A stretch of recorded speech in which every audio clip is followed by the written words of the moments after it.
Apúrate, José, que ya está viniendo la creciente otra vez y no sé por qué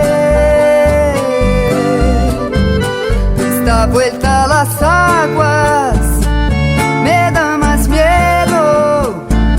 Todo el bicherío la está anunciando como nunca fue. Ayer, José, ya ante los fríos y el atadito en el terraplén. Doña Pancha vino al amanecer y si fue con frente para el batel, se llevó unas colchas y algunos trastos en el carro pues. Ya pasó León y el Camba Maciel, orillando el pueblo por el café. Apura, te digo que llegue el río y no sé por qué el silencio aturde asustándome. Nunca fue tan triste el atardecer.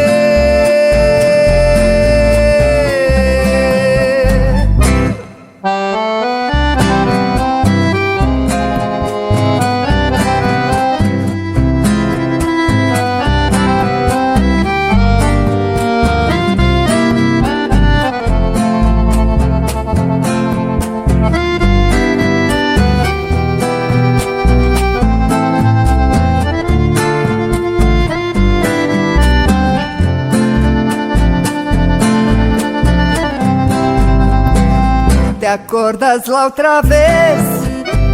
Los que no pudieron alcanzar el camino, nadie más los vio. La Evarista Luján, la Melo de Ríos, se quedó solita esperando a Loti en el rancho allá y no se supo más. Cada viernes santo suelo rezarle el rosario Angá. Apúrate, digo, fíjate bien, el Jacinto Gómez pasó también. Fue de lo del Chino para buscarle a la guaina de él. Ya ante la tarde y los Pulumí y a mi virgencita la de Itachi le pedí con rezos que nos ayude para salir. Hay que ir costeando el camino así. Apúrate, digo, añame en vida.